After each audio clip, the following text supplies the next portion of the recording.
Bienvenue dans l'heure sup, je suis Arnaud Chanteloup. Je suis Marine Ulrich et aujourd'hui nous recevons les fondateurs de la marque Serica. Bienvenue. Bonsoir. Bonsoir. Gabriel. Salut. T'as une très bonne voix, Marine. Salut Jérôme, merci. Aujourd'hui on est 4. Voilà, c'est la première fois que je fais un podcast à 4. Vous aussi, non? Ouais. Exact. Ouais. On a fait Exact. 2, on a fait 3. Ouais. On fait 4, 4. c'est quelque chose. Hein. C'est la première fois que vous faites avec une voix féminine? Aussi. En tant que... En podcast. De l'autre Ouais. côté, oui. Ouais. Voilà. Ah ouais. Dans ce sens-là, ouais. Alors on va expliquer pourquoi, hein, parce qu'en fait vous êtes toujours. Enfin non. Étier. Toi, alors, pour Jérôme et pour Jérôme, Ouais. Étier, et pour Gabriel, tu es toujours. Mais donc, Jérôme, tu es le fondateur pardon. C'est lui, Jérôme. Il est en Comme train si- de me parler. Gabriel, tu es le fondateur des Rabières, donc un média horloger. Et Jérôme, toi, tu as officié sur les Rabières en tant que Rédacteur en chef. Ouais, Voilà, on, rédac-chef. on a bossé ensemble pendant quelques années avant de créer Serica. Exact. Avant de créer Serica. Et vous aviez notamment pendant ce laps de temps, sous les Rabières, un podcast. Qui Exact. n'existe plus d'ailleurs. Qui est toujours dans les airs, mais... Oui. Qui est dans le pipe. Mais qui n'est plus actualisé, en tout cas. Il est dans le cloud. Tu peux Dans retrouver le plein d'épisodes super sympas. Ouais, c'est ça, Ouais. exactement. Ce qui est agréable avec un podcast, c'est que ça s'écoute, ça se réécoute. Voilà. Moi, je sais que sur Radio Si les gens VGL, sont il y a intéressants. des gars qui m'ont dit « Ah tiens, j'ai écouté cet épisode genre 5-6 fois. » Podcast de 2007, super cool. Ouais, Ouais, de ouf. un podcast de... émission de radio, quoi. En tout cas, aujourd'hui, on est là pour parler de Serica, Serica. hein, parce que bon, c'est quand même un podcast horloger, hein, donc on avait avec Marine envie de venir vous voir pour parler de la création d'une marque horlogère, parce que vous êtes tous les deux à l'origine d'une marque horlogère donc, qui s'appelle Serica, pour ceux qui ne connaîtraient pas, SERICA, qui a été créée en... 2019. Et alors justement, est-ce que vous pouvez nous dire d'où est venue l'idée? Voilà, c'est ce qui nous Comment, intéresse. après les Rabières, comment vous êtes dit, allez, on se lance? Parce que vous en avez vu des montres. Même pas vraiment après. Non, bon, ça oui, s'est enfin, fait, en ça même s'est temps. juxtaposé, on va C'est dire. Tout à pendant et c'est même avant. Enfin, Ouais. C'est une association de plein de choses. On se réveille Ouais. pas un matin en se disant tiens, qu'est-ce qu'on fait après le petit-déj? Eh bien, on va créer une marque de montres. C'est pas comme ça que ça se passe, bien évidemment. Gab, tu veux y aller ou Je peux commencer. Ouais, vas-y, On fait un vas-y. duo, quoi. vas-y, comme d'hab. Vas-y. On a effectivement, comme vous l'avez dit auparavant, travaillé longtemps ensemble et on avait tous les deux ces connaissances horlogères, mais peut-être pas forcément lorsqu'on s'est rencontrés je pense la capacité, non pas en termes de pouvoir, mais plutôt de contact, peut-être de recul aussi nécessaire pour se dire que but en blanc on allait créer une marque de montres et le métier qu'on faisait avant était je suis en train de me faire prendre en photo alors je suis en train de parler, c'est très perturbant. T'as pas réussi à gérer les deux. Non, c'est dur. Et le métier qu'on faisait nous a permis pendant plusieurs années de voir, d'analyser, de commenter et de savoir d'affiner ce qu'on aimait et ce qu'on aimait peut-être moins dans l'horlogerie traditionnelle et actuelle. Et quelques années plus tard, autour d'un verre et d'autres choses. Et de s'est dit quelques que c'était le Negroni, moment. non? Aussi, Il y avait ouais, pas mais quelques ça, Negroni? mais Pas que ça, doit être, on va pas le résumer à ça. c'est beaucoup plus progressif que ça en fait. C'est pas de Negroni à Genève, même s'il y a peut-être eu un déclencheur qui a Mais il en fait, faut tu toujours. vois. J'espère. Il faut Bourré, toujours un il crée une déclencheur. marque Non, de... mais même Yves, il crée une marque en revenant de- bien en amont, c'est vrai que moi je dessinais des montres, j'avais 12 ans, 14 ans, je dessinais des montres et j'avais ce vieux rêve de gosse dans un coin de ma tête depuis très très très longtemps. Alors évidemment, le fait d'avoir été journaliste, d'avoir eu accès à toutes ces pièces neuves et vintage, à travailler avec les maisons de vente, à quelque chose de très important, à faire l'expérience de ces pièces au poignet en fait, qui est hyper important. Comprendre pourquoi une montre est magique, pourquoi l'autre il se passe rien. C'est pas quelque chose qui s'étudie dans un livre, c'est pas quelque chose qui se voit sur internet sur des photos. Faut le comprendre, c'est un équilibre qui est hyper fragile et qui se fait à une échelle extrêmement réduite. Et ça, c'est vrai que je l'ai eu, j'ai eu accès à tout ça Alors d'abord plus jeune en jouant au barman à Baselworld pour avoir des montres poignées. Ensuite en tant que journaliste et tout ça, ça a construit, ça a éduqué un regard, ça a éduqué une envie, ça a permis de comprendre certaines choses. Mais ça s'est fait de façon extrêmement progressive et graduelle, pas en 2 ans, pas en 5 ans, mais sur 15 ans en fait. Mais tu l'avais toujours dans un coin de ta tête? Ouais. Vraiment? Ouais, vraiment, depuis longtemps. Ouais. Mais après, sans... Toi, Gab, aussi? Non, et d'ailleurs c'est pour ça que c'est pas moi qui dessine les montres aujourd'hui. Mais d'ailleurs une marque, évidemment, le produit est la chose qui va être la plus importante au démarrage, mais après une marque c'est pas que le produit et c'est tout un ensemble, mais ça on va le développer tous ensemble. Mais non, moi j'ai jamais rêvé de ni essayé de dessiner une montre. Je pense que le résultat ne serait pas vraiment fameux. Non, mais de créer ta marque. À créer une marque, oui, évidemment. Mais moi, j'ai toujours voulu créer des choses. Donc, oui, ça, depuis pas que je suis né, mais depuis très, très longtemps, je savais que je n'arriverais jamais à me cantonner à juste être face à une personne qui allait me donner des choses à faire, quoi. Donc, et Gab en plus de ça... Gab est donc un serial entrepreneur. Non, parce que ça fait un peu... serial entrepreneur, ça fait un peu... comment dire, le mec qui va lever des fonds, tu sais, qui va faire projet sur projet. Je le disais pas du tout dans ce sens-là. Non, mais dans le sens où... je pense que... La Startup Nation. Ouais, c'est ça. C'est tout ce que je... C'est pas trop notre truc. Mais je comprends ce que tu veux dire, mais c'est en effet, en tout cas, avoir... je pense que quand tu crées ton projet, premièrement, qui va peut-être devenir une marque derrière, c'est grisant et tu as envie... d'aller loin et tu as une vision que peut-être au début tu n'arrives pas à exprimer mais que tu vas arriver à exprimer avec le temps et c'est ça qui est beau parce que avec Serica par exemple, je pense que quand on a présenté notre première montre, peut-être que les gens ne voyaient pas là où on voulait aller, mais aujourd'hui quand on reçoit des gens en boutique ou quand on leur en parle et on voit un plateau devant nous, là il y a une vraie vision à la fois à travers le produit et à travers, je pense, toute la communication qui est autour de la marque. Ouais, votre discours qui depuis est cohérente. Quoi. Et en fait là, il y a, pour revenir sur la jeunesse du projet, qui a été le plus moteur, je dirais, dans le projet? Parce que les deux, c'est-à-dire que c'est, excuse-moi, je te coupe, mais c'est vraiment une rencontre. C'est-à-dire que moi, j'avais cette envie depuis gamin. Ouais. Sans cette rencontre avec Gabriel, je l'aurais certainement pas fait aujourd'hui. Mais puis d'ailleurs, vous faites pas du tout la même chose au sein de la marque et vous complétez c'est pour ça que ça excessivement marche bien en fait, je pense. Tout à fait. Parce qu'en fait, c'est ça qu'il faut rappeler, c'est peut-être de dire ce que vous faites chacun au sein de cette marque. Donc on a compris que Jérôme, toi tu dessinais. On fait tous les deux plein de choses qui sont complémentaires, mais si on devait vraiment séparer, même si évidemment on prend toutes les décisions ensemble, etc. Mais ouais, je vais être beaucoup plus évidemment sur c'est moi qui dessine, tout ce qui est vraiment vision, produit, développement, etc. Après, ça marche bien parce qu'on va dans le même sens, on voit les choses de la même manière. Par contre, c'est vrai qu'on a des compétences qui sont complémentaires mais différentes. Et c'est ce qu'on en rigole d'ailleurs souvent. C'est évidemment demander à Gab de dessiner une montre, ce serait pas forcément génial, mais tu me demandes de gérer une boîte, ce serait pas forcément génial non plus, tu vois. Donc ce côté à la fois c'est comme un bon couple quoi. Chacun a son. Enfin, vous êtes un couple d'ailleurs. Enfin, un couple d'entrepreneurs. je précise. Vous avez chacun vos vies de votre côté. Non, bien sûr. Mais non, mais c'est comme ça que c'est une alchimie. C'est hyper important. Combien on a vu de boîtes. Je voulais pas lancer de rumeurs en fait. Non, mais combien on a vu de boîtes tous avec des potentiels magiques et qui se cassent la gueule finalement parce que les mecs n'arrivent pas à s'entendre, tu vois. Ou n'ont pas la même vision, veulent pas partir du même côté. C'est tous les jours. D'ailleurs, c'est assez risqué. En général, on dit de bosser avec des copains. T'as plein de gens qui te disent waouh, attention, et t'as plus d'une histoire qui s'est finie. Et je vais pouvoir intervenir là-dessus parce que j'ai tout fait. J'ai fait famille, j'ai fait amis, et ça n'a jamais marché.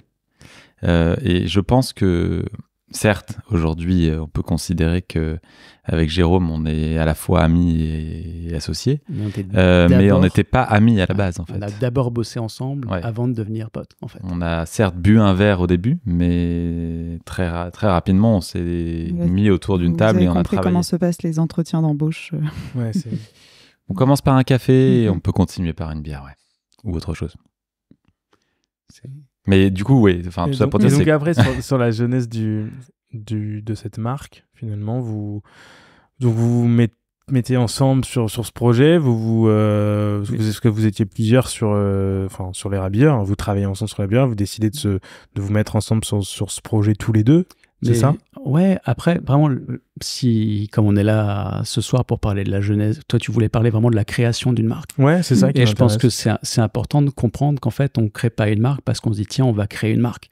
Je pense qu'on crée une marque parce qu'on se dit qu'on a quelque chose. Ça, c'est ta vision, tu vois ce que je veux dire. C'est ma vision. Ouais, voilà. C'est pas on fait ça, c'est toi, tu fais ça. Quand je dis on, c'est parce que tu me demandes. Non, mais c'est intéressant, tu vois, de savoir justement, toi, ta vision, comment tu vois les choses. Parce qu'il y a plein de marques qui sont créées juste pour créer des marques. Évidemment. Pour moi, c'est pas ça. À ça. mon avis, c'est le principal, tu vois. Ouais, pour moi, c'est pas ça en tout cas. Pour moi, créer une marque, c'est avoir une vision, c'est avoir un concept, c'est avoir quelque chose à offrir et essayer de se dire, tiens, ça, j'ai quelque chose à créer qui a du sens et j'ai envie de lui donner vie. Et aujourd'hui, Serica, c'est ça. Serica, c'est ni plus ni moins que la traduction tangible d'une passion pour les montres et de quelque chose qu'on va offrir. Et aujourd'hui, cette passion, on peut la transmettre de cette manière-là et c'est mortel. Et on va très vite là justement dans la genèse de la marque. J'ai l'impression qu'on est un petit peu même plutôt sur la fin, puisqu'on est un peu dans dans l'atmosphère, dans l'image que tu as envie de donner à ta marque. Mais justement, toi, quand tu dis c'est quelque chose de... je te le dis si tu veux. Il va poser une question, je crois. Tu vois, quand tu dis on a envie d'offrir quelque chose, c'est tout ce que tu dis, c'est très, enfin, je dirais pas que c'est générique, mais c'est très global. Mais je peux détailler si tu veux. Voilà, mais dans le détail, comment justement vous êtes dit au moment où vous avez créé la marque, on va créer une marque horlogère dans un paysage qui est déjà, à l'époque où vous l'avez créé, je dirais pas que c'était qu'il y avait énormément de monde dans ce domaine-là, parce que vous êtes un peu... Déjà, c'était occupé. Déjà. Non, mais c'était occupé, mais je dirais que j'ai l'impression qu'aujourd'hui, là, en ce moment, là, en 2023, c'est encore plus occupé. Mais comment vous vous êtes dit, à l'époque, on va réussir à avoir une voix, alors on se dit toujours qu'on est unique, mais on va avoir une voix unique dans un domaine qui est surchargé et où j'ai l'impression qu'on a déjà tout vu. C'est ce que j'allais dire. Vas-y. Ouais, c'est ça. Je pense que moi, ce que j'avais retenu, c'est que vous retrouviez pas du tout dans le marché au niveau produit, au niveau qualité et au niveau. C'est pas forcément qualitatif parce qu'il y a tous les niveaux de qualité, il y a tous les niveaux de prix et pour chaque offre, finalement, il va y avoir des clients. Quand je te disais tout à l'heure, Arnaud, que pour moi l'important, c'était pas juste de créer une marque pour créer une marque, mais c'était vraiment pour traduire un concept et une vision. Et la vision qui a déclenché la création de cette marque, ça a été la suivante, et elle est extrêmement simple.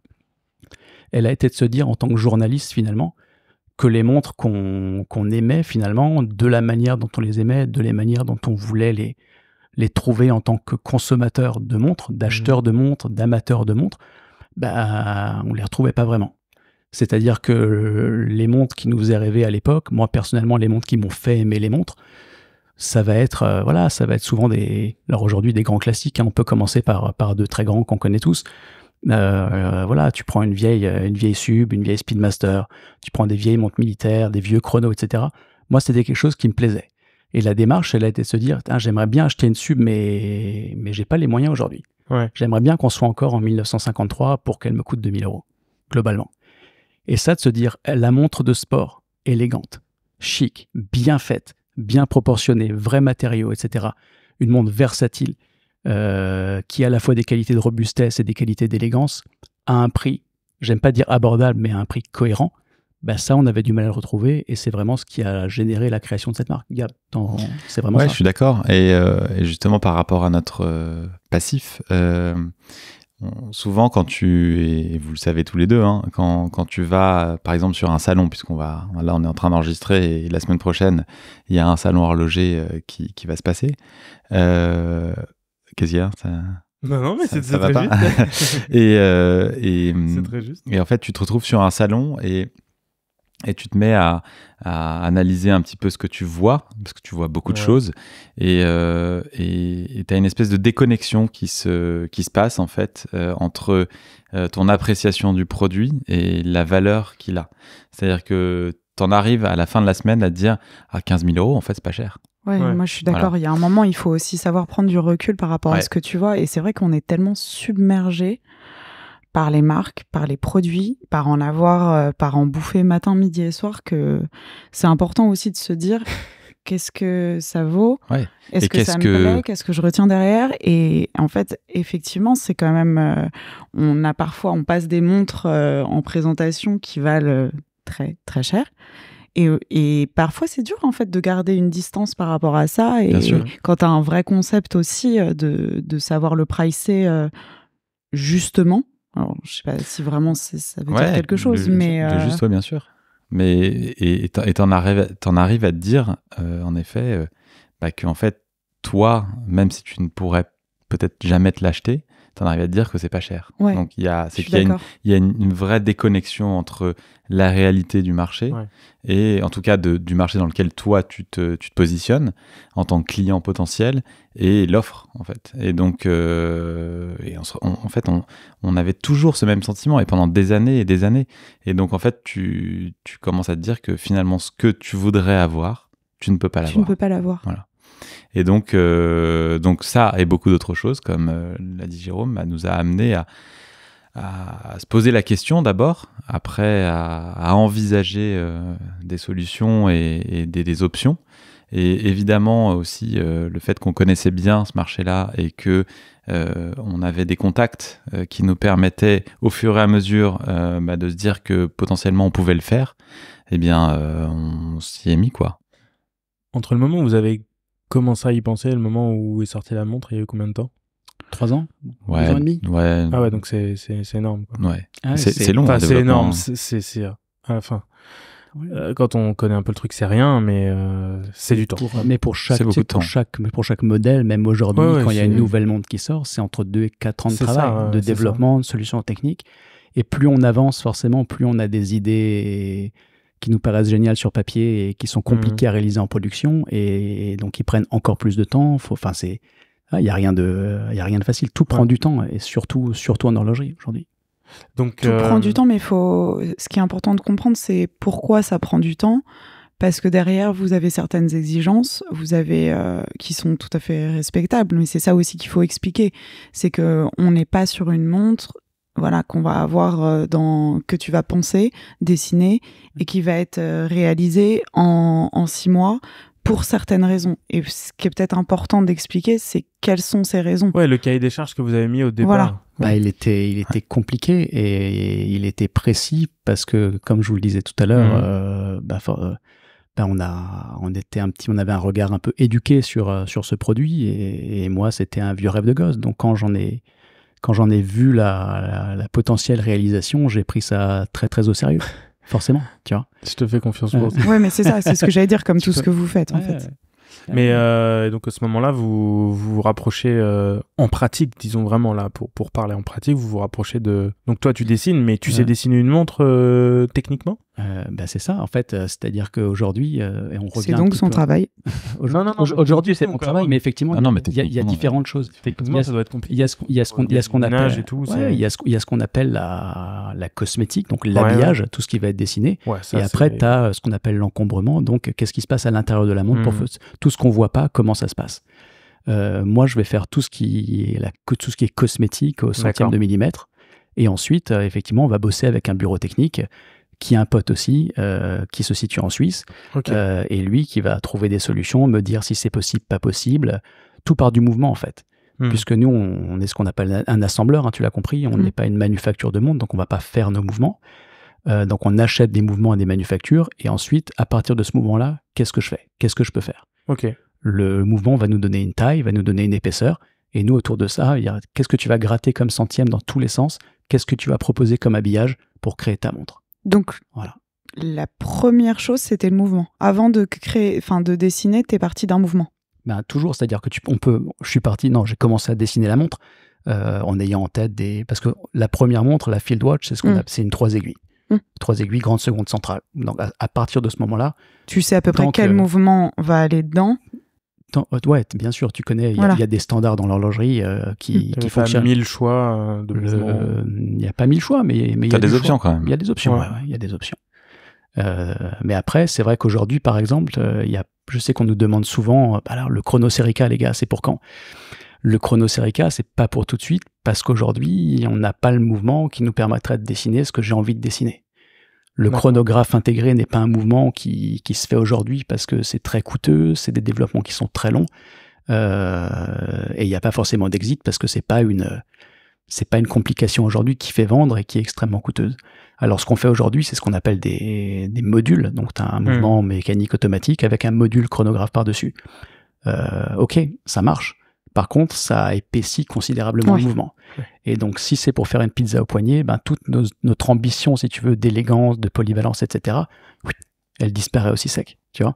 Donc, pour l'instant, pas de chronographe. Mais on n'abandonne pas. Donc, vous avez commencé avec une Field Watch. Et juste avant, le nom, on peut peut-être revenir sur un côté un peu poétique et voyage. Voyage.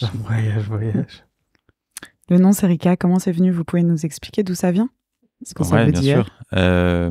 Déjà, comment c'est venu? Après, ce que ça veut dire, c'est Jérôme qui va le raconter avec sa douce voix. Oui, parce que c'est une belle histoire aussi. Mais l'histoire était... Je suis en manque de voyage. À l'origine, c'est que trouver un nom à une marque, déjà, c'est pas simple. C'est pas simple parce que tu te heurtes, en fait, à beaucoup de choses, notamment, évidemment, est-ce qu'elle est disponible? Est-ce qu'elle est déjà... est-ce que tu peux avoir les droits? Est-ce que tu peux la déposer dans tous les pays dans lesquels tu veux vendre ta montre? Et ça prend du temps, il faut s'entourer d'avocats pour te dire si oui ou non tu peux y aller. Mais évidemment, en parallèle, tu as la pression du lancement. Parce que tu t'es dit que à cette date-là, tu voulais que le lancement, tu veux que ça arrive. Donc, tu as la montre, tu as les mouvements, tu as le discours, tu as l'événement qui est déjà préparé, tu as le micro en face de toi. Et t'as pas forcément le nom. Donc, c'est ce qui s'est passé quand on a... Ça, c'est la petite anecdote. Du coup, c'est pour ça qu'il n'y a pas de nom sur les cadrans. Non, pas du tout. Ça, c'était vraiment... Non, parce que sinon, on n'aurait pas lancé. En fait, on n'a rien marqué parce qu'on n'avait pas le nom. Mais le caseback de la montre n'était pas gravé à cette époque-là et on n'a pas présenté la montre sous le nom Serica au démarrage. D'accord. Parce que on était encore en pleine hésitation. C'est la petite anecdote de la soirée. Et voilà. Et c'est quoi les autres hésitations? Ça a été très très complexe. Oublié depuis longtemps. Ouais, ça a été oublié. Mais tu trouves un nom, tu le partages autour de toi. On te dit oui, non, etc. Et après, on te dit légalement tu peux l'utiliser ou pas. Et en fait, c'est long, quoi. C'est un process qui est très long et en plus qui doit vraiment incarner ta marque et ce que tu veux en faire et évidemment ton produit aussi. Donc c'est je pense, comme le prénom d'un enfant. C'est quand même assez important, quoi. Même si on entend plein d'histoires où les gens... l'enfant est né et ils ont toujours pas le prénom. Nous c'était pas trop ça, mais quand même. Mais bref, tu vois. Et Jérôme a profité d'un voyage pour trouver ce nom. Ouais, j'ai profité d'un voyage, c'est tombé comme ça, mais c'est vrai que au démarrage, alors l'idée je reviens juste un peu en arrière quand tu disais qu'il n'y a pas de nom sur les cadrans, c'est vrai. Et même au départ, si tu veux, on voulait pas lui donner de nom au départ. On était en mode, ok, on va s'éloigner vraiment du marketing, on va se refocus sur le produit et on va laisser le produit parler de lui-même avec un design identitaire, des performances, etc. Jusqu'à ce que notre avocat, qu'on aime beaucoup, nous dise, les gars, vous êtes mignons, mais la propriété des droits de la marque et tout, c'est un petit peu mon métier depuis très longtemps. Et si vous faites ça, c'est une connerie monumentale pour plusieurs raisons. C'est-à-dire, de un, le premier gars qui vous pique votre design et qui met un autre nom dessus, ce sera sa montre et pas la vôtre. Exactement. Et de deux, si demain, ça marche, il y a des gens qui portent vos montres, etc., le mec croise quelqu'un, attends, j'adore ta montre, c'est quoi? Et le mec aura pas le temps d'aller boire un café pendant 15 minutes et ton client aura pas ton discours ton pitch hyper parfait pour lui expliquer. Donc, le nom était important. Mais effectivement, quand tu as un produit que tu aimes, tu as déjà fait un bout du chemin important depuis 3 ans, t'as pas envie de l'appeler Watches parce que tu as envie d'avoir quelque chose qui incarne un petit peu le truc. Et du coup, on devenait débile. C'est pas mal ça, Watches, on aurait dû penser. Et on était, ça devenait une obsession, quoi. C'est très compliqué. Pour avoir eu quelques... c'est très compliqué. Mais ce qui est marrant, c'est que c'est compliqué, alors qu'au final, je trouve que Bon, c'est juste mon point de vue. Hein. Je trouve que le nom reste relativement secondaire dans. Mais t'as raison. Et c'est malheureusement pour ça qu'on s'est détendu aussi. Ouais, voilà. Et en fait, et je dis, c'est un truc que je dis tout le temps. Il y a bien une marque qui s'appelle Acne et qui vend des fringues, quoi, tu vois, et qui est très branchée et qui a une boutique Faubourg Saint-Honoré. Mais voilà, je pense que ce qu'on en fait est plus important de. Mais t'as tout à fait raison. Et c'est marrant que Gab, tu prenais l'exemple du prénom de l'enfant. C'est vrai, tu pars avec. Alors, il y en a qui sont des légers handicaps, qui sont plus ou moins cool que d'autres, c'est certain. Quand même. Mais au final, c'est le gamin qui va faire si le prénom est cool ou pas. C'est ça. Tu vois, toujours. Et la marque, c'est pareil. Et nous, on s'est détendu aussi en prenant conscience de ça. Ouais. Dans la mesure où aujourd'hui, Rolex, s'ils n'avaient pas envoyé du lourd en design et en perf depuis bientôt 100 ans, même un peu plus peut-être, avec des modèles iconiques sur tous les segments de montres, etc. Aujourd'hui, Rolex, ce serait quoi ? Tu vois, ça. Ouais, non, mais ça, même Jaeger, Le Coultre, enfin, tu vois, genre, c'est compliqué. Mais toutes les marques. Vacheron, Constantin, ouais, en fait, ça rayonne parce que les mecs ont bossé. C'est des noms qui sont pas spécialement géniaux, quoi, tu vois, c'est pas suprême, quoi, tu vois, où là, pour le coup, le nom est génial, mais. Non, mais c'est effectivement ce que tu vas en faire. Voilà, c'est ce que tu en fais. Et après, il faut que ça incarne aussi l'idée que tu avais du produit que tu t'allais mettre entre les mains ou au poignet des gens. Et donc, Jérôme, retournons en voyage. En voyage, exactement. Justement, le voyage. Donc là, Jérôme ne dort pas. Jérôme essaie de trouver un nom jusqu'à ce que sa copine lui dise, écoute, t'as besoin de changer d'air parce que tu deviens un peu con. Ah, vraiment, ça t'a... Vraiment, c'est ça. Et ça t'a complètement rendu fou. Ah, mec, t'as pas idée. Je noircissais des whiteboards tous les week-ends. Okay. Je lisais des livres en latin. Non, mais vraiment. Et je sais. C'est extrême. Syricus. Ouais, Syricus. Il se flagellait, c'était vraiment compliqué. Enfin, on va pas en parler, ça. Et là, elle me fait, OK, j'ai pris des billets, je t'emmène à Vienne, on va voir. Je t'emmène dans les îles Sérica. Ouais. Non, on va à Vienne, on va voir des amis à Vienne. Et là, on balade à Vienne, tiens, on va voir la Bibliothèque nationale de Vienne. Tu vois, un vieux bâtiment magique avec des bouquins du 12, de tous les siècles. Enfin, non, l'imprimerie, c'est 1495, donc à partir du 14e jusqu'à aujourd'hui. Et là, en me baladant, forcément, tu vois des vieux bouquins, des cartes, etc. Et là, je vois une carte de la route de la soie. Forcément, j'ai vécu un peu en Asie, Marco Polo, tout ça, c'est un imaginaire, moi, qui me parle depuis que je suis gamin. D'accord. Et donc, du coup, je me pose un peu sur cette carte et je commence à suivre toutes les routes de la soie, parce qu'il n'y en a pas qu'une, en fait, c'était évidemment un réseau de routes qui partait finalement d'Italie pour aller tout au bout de l'Asie, jusqu'au fin fond de l'Asie, connue à l'époque au XIVe siècle. Et là, en me baladant sur cette carte, effectivement, tout au bout du bout, la dernière région connue, en tout cas, par les grands explorateurs du XIVe, s'appelait Serica. Serica Reggio. Et tu sais quoi, je le sais même pas, quoi. Ouais, je connaissais même pas cette histoire. Ça, tu sais pas? T'as bien préparé, hein? Tu connaissais l'histoire, toi? Bien sûr. Ok, moi je la connaissais pas. Et donc là, je vois ça sur la pour carte. Ça, pour apprendre des trucs, tu vois, sinon c'est pas drôle. Et là, j'avoue, la graphie, le son et tout, ça m'a parlé direct. Tu vois, j'ai vu le truc. Moi, je voulais quelque chose qui soit extrêmement. L'horlogerie, c'était mécanique, donc je voulais quelque chose de technique, mais je voulais quelque chose aussi de latin, de romantique, tu vois. Donc c'est vrai que là, t'as ce S, t'as ce A qui sont finalement très féminins. T'as ce R, ce K qui sont mécaniques, finalement. Et en recherchant un peu, je me suis projeté direct, en fait. Je me souviens, j'étais dans la bibliothèque, je parlais tout seul, j'étais en mode « Hey man, I love your watch, what is it? Oh, it's a Serica watch, oh, it's a Serica chronograph. » Et tu dis « Putain, ça marche en anglais, ça marche en français, ça marche en... » J'étais là, je parlais en mandarin. Et t'as appelé Gab direct en sortant? En latin. T'as appelé Gab direct direct, j'ai envoyé un message direct. Et donc du coup, j'ai recherché un peu. Et Gab, je suis sûr qu'il a dit « Ouais, c'est pas mal. » Non, Gab, il a dit « Réfléchis, je dépose. » Moi, j'ai déposé le soir même. J'ai réfléchi le soir. Évidemment, on a fait des recherches. De côté. Bien sûr. Et finalement, cette région, c'était. T'as dormi dessus? J'ai dormi dessus, mais surtout, c'était en faisant des recherches, tu te rends compte que cette région, c'était une région autonome qui n'était pas peuplée par un peuple asiatique, mais par des Européens aux yeux bleus. Et là où les historiens, finalement, s'accordent à dire que c'était des descendants de légionnaires romains qui ne seraient jamais vraiment rentrés au bercail. D'accord. Et c'était où aujourd'hui?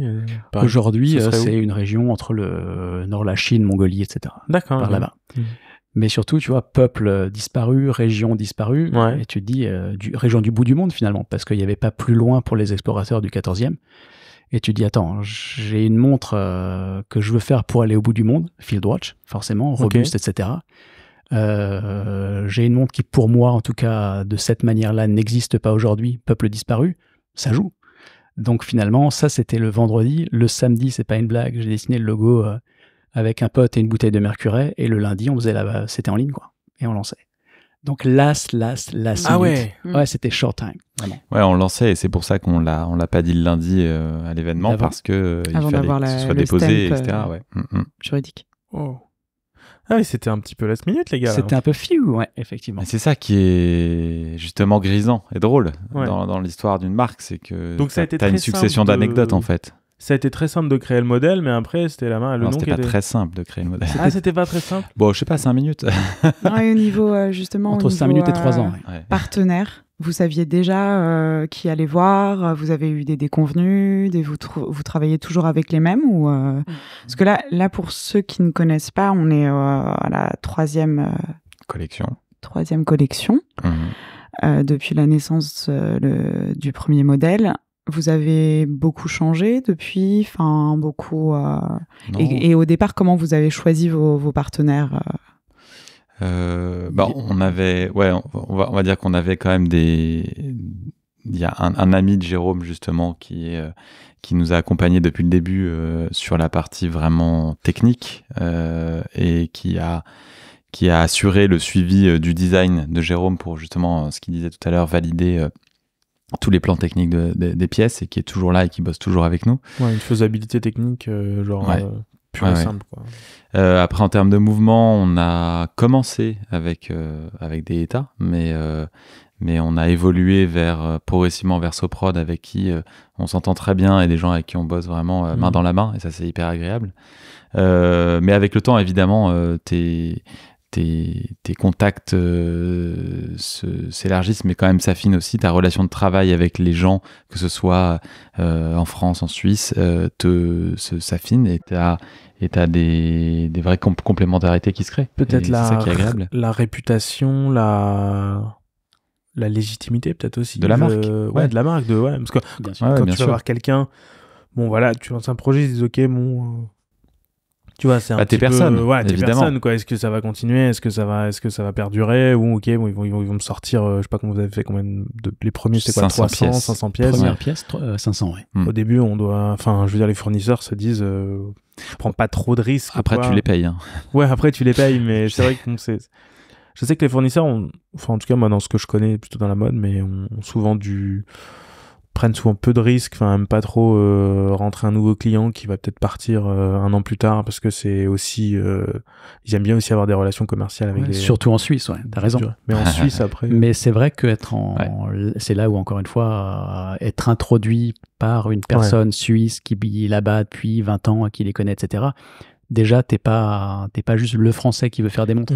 T'es l'ami d'eux, tu vois. Et ça, c'est une introduction qui est surtout, alors partout, hein, mais surtout en Suisse, je pense, est valorisée et ouvre des portes, clairement. Et on n'aurait pas eu accès à tous ces gens aussi facilement, peut-être, même certainement, c'est clair, sans avoir au préalable ces contacts-là. Et donc ces gens, vous les avez trouvés par ton pote, c'est ça, par ton ami? Ouais, c'est lui qui nous a mis en relation, vraiment. Ouais. Moi, depuis tout à l'heure, on parle de France, de Suisse. Est-ce que vous pouvez nous expliquer, on va pas rentrer dans un débat made in France, made in Switzerland, mais voilà, justement, ce que vous faites en France, ce que vous faites pour que tout le monde comprenne bien, parce qu'il y a tellement, on parle tellement de ça, que justement, que ça soit clair. Chez Serica, qu'est-ce qu'on fait en Suisse? Qu'est-ce qu'on fait pas en Suisse? Alors, il faut savoir déjà que Swiss Made, évidemment, c'est un label aujourd'hui, un label qui est contrôlé, qui est très précis, mais n'empêche qu'aujourd'hui, il y a plein de façons de faire du Swiss Made. C'est-à-dire qu'on peut évidemment appuyer sur un bouton et appuyer sur un bouton, c'est ce qu'on appelle quelqu'un qui fait du private label, quelqu'un qui va être en contact avec plein de fournisseurs, que ce soit en Suisse, en Chine, etc. Tu choisis une montre sur catalogue, tu mets ton nom dessus, tu appuies sur un bouton, 2 semaines après, tu as ton proto, et 6 mois après, tu as ta prod. Tu peux faire, quoi. Tu peux faire, ça veut dire complètement. Ça sera du Swiss Made. Tu peux faire ça en Swiss Made aussi. C'est-à-dire que tu n'auras aucune prise de décision. Ils vont faire, ce que je vais considérer comme pas les bons choix forcément, mais tu peux avoir une montre avec marqué Swiss Made et ton nom dessus. Tu peux faire la Marine Watch Swiss Made, tu peux faire la Chanteloup. Il y en a qui fait ça aujourd'hui? Je sais pas, des gens. Non, mais il y a des marques aujourd'hui qui se créent et qui font ça? Mais bien sûr. Beaucoup, énormément. Mais tu as même des marques existantes, souvent d'ailleurs issues du monde de la mode, qui vont faire appel en fait à ces cabinets-là, et qui vont créer leur propre collection. Ils vont donner des licences, tu vois. Ah oui, une licence. Ou même carrément des licences. Non, mais même, licence ou pas forcément, mais en tout cas, ils vont se charger. Ils vont donner à cette boîte-là de la mission de créer une collection, une ligne complète de montres. Et après, ils choisissent suisse ou pas suisse. Ils choisissent, c'est une marque blanche, en fait. Tu donnes à quelqu'un, t'arrives juste avec ton idée, je veux faire une montre c'est ça. D'accord. liée avec ma marque de fringues, je vous laisse tout faire. En fait. Ouais, c'est ça. Exactement. Ou alors, tu as l'autre option. Et l'autre option, évidemment, elle est plus complexe, mais finalement, c'est comme ça qu'étaient fait les montres depuis très longtemps. C'était vrai que depuis le début des années 2000, tu sais, on market vachement cette idée de manufacture. Tout le monde veut être tout le monde veut être différent, tout le monde veut valoriser ses compétences, surtout les marques historiques, mais c'est normal puisqu'en fait ils ont des compétences qui ont été acquises depuis longtemps aussi, en se disant j'ai une intégration verticale de toute ma chaîne de prod, je suis mieux que toi. C'est un peu le truc. Si ta montre n'est pas manufacture, c'est nul, en gros. Pour justifier plein de choses.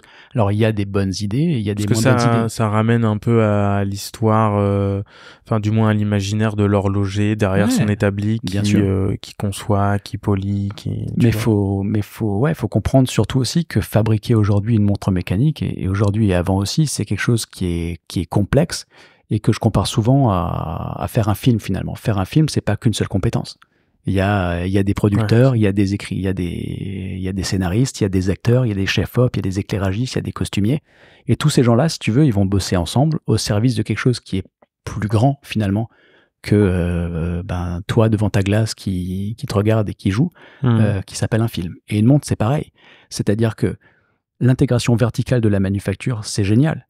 Mais fabriquer un boîtier, fabriquer un cadran, des aiguilles, un mouvement de montre, faire un assemblage, fabriquer un verre de montre, travailler la céramique, c'est des métiers et des compétences qui sont extrêmement différentes en fait. Si tu prends, on va encore reprendre des exemples qu'on connaît tous, mais tu prends une montre par exemple, une Omega Speedmaster, qui est sortie en 57. L'Omega Speedmaster, c'est quoi? C'est une base de calibre Lemania, pas Omega. C'est une boîte, Huguenin Frères, centrale boîte. C'est un cadran Singer. Et ces gens-là étaient tellement fiers de leur métier que tous ces composants sont signés. Ils ne sont pas signés Omega. Et au final, qu'est-ce qu'on fait? On crée l'Omega Speedmaster parce qu'en fait, la compétence, la vision, le design, ça vient d'Omega. La montre est signée Omega. Et nous, on travaille de cette manière-là. C'est-à-dire qu'on connaît les gens avec qui on... Je parle même plus de fournisseurs, mais je vais parler de partenaires, parce que c'est des gens qui trouvent des solutions à nos rêves, à mes dessins. Sur papier, tout est possible, mais après, il faut trouver des solutions. Et donc, je crois que la question de Marine, c'était plutôt d'où ça vient tout ça, en fait. C'était un peu ça. Oui. Ouais. D'où viennent toutes ces... ça vient de différents endroits. C'est pour ça que je te parle de nos fournisseurs, justement. On a des fournisseurs en Suisse, on a des fournisseurs en France, on en a en Allemagne.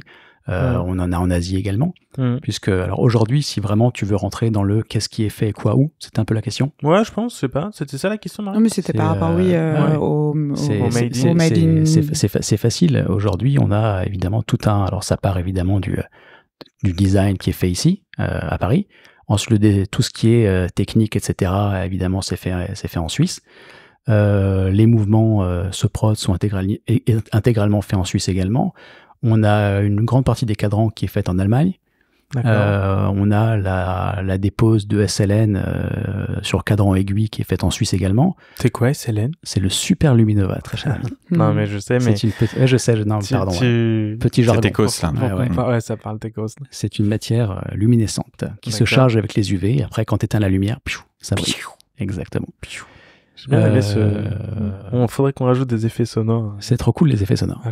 Là, on était encore en Suisse. Assemblage, contrôle qualité, ce qu'on appelle donc le T2, qui va être l'emboîtage des mouvements, qui va être fait en Suisse. Ensuite, les boîtes sont rapatriées chez nous à Paris pour le T3, qui va être la pose de bracelet. Et donc aujourd'hui, les composants globalement qui sont faits en Asie sont les composants acier, qui sont la boîtier et bracelet. faut comprendre que boîtiers et bracelets en acier de l'industrie suisse sont faits en Asie depuis les années 60, globalement. D'accord. Quasiment, je vais pas dire 100%, mais presque. Pour une simple raison, c'est-à-dire que dans les années 60, pour revenir un petit peu en arrière d'un niveau historique, on a les Américains, notamment avec IWC, qui ont commencé à faire des montres et à les assembler, et des Suisses qui se sont dit, tiens, je suis pas hyper compétitif au niveau du prix du travail, comment je peux faire face à ces Américains? Donc, ce qu'ils ont fait tout de suite, ils ont délocalisé finalement les compétences qui nécessitaient le moins de spécificité, les choses les plus faciles finalement. Et donc, faire une boîte acier, décolletage, etc., c'était moins tech que de faire des mouvements de montre. Ça, ils se sont gardés les secrets. Moins artistique et fragile que de faire des cadrans, etc. Donc, du coup, c'est quelque chose qui est fait là-bas depuis très longtemps. Donc, la compétence, elle est vraiment là-bas aujourd'hui. Peut-être même plus qu'en Suisse et certainement plus qu'en France. Et il y a une vraie différence en revanche avec la certification ou le label en tout cas suisse et on va dire le Made in France, c'est là aussi qui est indéniable. C'est que vous nous expliquiez cette différence pour que tout le monde comprenne pourquoi. Globalement, si tu veux faire un produit en France, on va commencer par le plus simple. Sans parler d'une montre, puisque après on ne va pas parler au nom des marques qui se disent Made in France. Globalement, je pense que tu peux à la main mettre un bracelet sur une montre déjà faite, elle passe Made in France. Voilà. Ah ouais. C'est aussi simple que ça. Sympa. Il n'y a aucune. Non mais il y a absolument déjà aucun organisme qui va réguler ça. Donc en fait, tu peux globalement aujourd'hui, je pense en France. Je parle alors sous couvert de gens qui vont nous reprendre sur l'aspect peut-être plus législation ou autre. Mais oui, après si t'es dans la législation, t'es dans la législation. Écoute, après c'est le problème extrêmement de la législation simple. Non mais c'est vrai, tu vois. Ah non mais on vient de vivre un moment politique où on nous dit que parce qu'on a passé une telle loi dans le cadre de la Constitution, donc cette loi a été passée de manière légale, etc. Là, si on dit qu'on est dans les clous du Made in France. Ça veut dire qu'on est dedans, tu vois. Après, le problème, c'est la valeur qu'il a, ce truc. Ouais. C'est la valeur du Made in France. Est-ce que la valeur du Made in France, aujourd'hui, elle est vraiment reconnue dans l'horlogerie? Elle est reconnue peut-être... non, en tout cas, elle parle pour un public français. Elle parle, mais c'est pour ça Mais elle n'est plus malheureusement reconnue, parce qu'on a quand même un pays qui est le berceau de l'horlogerie. Et c'est indéniable, mais tout le savoir-faire et la main-d'œuvre est de l'autre côté de la frontière. C'est ça qu'il faut aussi préciser que c'est rigolo, mais tout est autour de la frontière avec la Suisse, donc du côté de Besançon, etc. Mais c'est une frontière très... Voilà, c'est une frontière. C'est une frontière, c'est-à-dire que tu suffit de prendre ta petite voiture et tu la passes. Et d'ailleurs, en parlant de voiture, si tu vas souvent sur le parking d'une marque suisse ou d'une manufacture suisse, il y a plus de plaques françaises que de plaques suisses. Et vous pensez que c'est possible qu'il y ait un renouveau un peu parce qu'il y a pas mal de marques au niveau des marques françaises et des industries je pense qu'il faut françaises. C'est la question touchy du soir. Non, pas du tout. C'est pas touchy du tout. Il faut être réaliste vis-à-vis du marché. Quand on parle de ce potentiel de la fabrication, enfin du bassin industriel français dans l'horlogerie. Déjà, il faut reprendre peut-être les bases, c'est là où je vais être un peu moins storyteller et peut-être plus factuel, c'est que si on parle que de la partie mouvement, qui est quand même, je pense, la partie qui coûte le plus cher en développement, un mouvement horloger, ne serait-ce que pour le dessiner et fabriquer les centaines de pièces qui vont aller dans un mouvement horloger, c'est un coût, mais phénoménal. Et quand on dit phénoménal, c'est plusieurs dizaines, voire centaines de millions d'euros. D'accord ? Et une fois que tu as ça... Pour faire un mouvement, tu veux dire ? Bien sûr. Ok, d'accord. Fabriquer les demain, pièces. Je veux faire un mouvement, j'appelle un fabricant de mouvement, je lui dis je veux fabriquer un mouvement. Non, tu veux le faire en France, donc tu dois investir dans toutes à la fois les gens et surtout les machines qui vont te permettre de fabriquer toutes ces petites pièces qui vont faire et donner vie à un mouvement. Donc c'est extrêmement cher, coûteux. Ensuite, une fois que ton mouvement il est développé, tu vas sortir une première version, une deuxième, une troisième, une 10e, jusqu'à te dire que tu vas pouvoir le mettre sur le marché. Et quand tu vas le mettre sur le marché, très peu de marques vont vouloir l'accepter. Pourquoi ? Parce qu'il faut qu'il soit testé sur un marché. C'est-à-dire que une personne qui va tester une montre en France ou une autre, je sais pas où, en Asie ou alors au Brésil, ne va pas avoir la même manière de la porter. La montre ne va pas subir les mêmes températures, les mêmes, le même climat ou autre. Et donc, il va y avoir des retours de marché. Okay. Et ces retours de marché, c'est ça qui va faire la fiabilisation d'un mouvement. Okay. Voilà. Donc là, on est déjà sur un coût extrêmement élevé et un temps extrêmement long. Puisque la fiabilisation d'un calibre va prendre environ 20 ans Voilà. minimum. Donc, tu t'es dit, je vais dépenser plusieurs... Tu vois la complexité du truc. Voilà. Okay, donc, tu t'es dit, tiens, je vais développer ma marque française et je vais mettre un mouvement français. Donc, j'ai dépensé 100 millions d'euros. Et une initiative, tu veux dire, qui a pris l'eau, d'ailleurs? Une initiative. À la Ciotat? Non, je sais pas. Si, il y a une initiative qui a été annoncée il y a 1 an. Ouais, c'est ça. C'était à la Ciotat, ouais. Et qui a pris l'eau à la Ciotat, d'ailleurs. C'est beau, il y a la semaine dernière, je crois. Il y a 2 semaines. C'était de réindustrialiser un mouvement français. Ouais, c'est ça. Et en fait, je pense qu'ils ont réalisé que sans les aides de la région ou autre, ils ne pouvaient pas s'en sortir.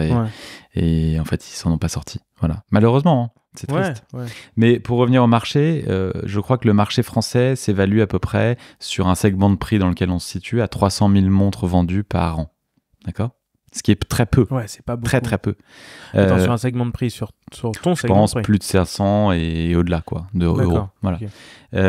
Et ce marché-là, il est trop faible pour... ramener la compétence. Pour ramener la compétence, exactement. Et les investissements dans machines. Exactement. Et aujourd'hui, je pense qu'à l'international, vous dites à quelqu'un, on fait des montres en France, il s'en fout. Lui, il veut du Swiss made ou alors des montres fabriquées au Japon parce qu'il sait que les mouvements japonais sont très fiables et robustes. Donc, pour nous, en tout cas, le Swiss made avait une vraie valeur et c'est ce qu'on voulait faire depuis le départ. Et je vais faire l'avocat du diable, mais un Nomos, par exemple, qui revendique... Nomos, ils ont mis du temps. Hein. Au début, ils ne mettaient pas leur mouvement. Déjà. D'accord. Mais ça fait pas 20 ans. Oh, ça fait longtemps. Oui, ça fait longtemps. Ouais, facile. On vieillit, le temps passe. Tu vois, non, mais oui, ça fait... Bon, oui. 20 ans qu'ils ont leur... Ouais, peut-être leur mouvement, mais bon, après, ils ont quand même développé pas mal de calibres. Enfin, voilà, quand je te dis 20 ans, c'est pas 20 ans pour sortir le premier calibre, mais c'est pour le fiabiliser et de se dire, OK, c'est un tracteur, on a testé, on a affiné, on a corrigé, on a fait évoluer et aujourd'hui ce mouvement est fiable. Tu vois.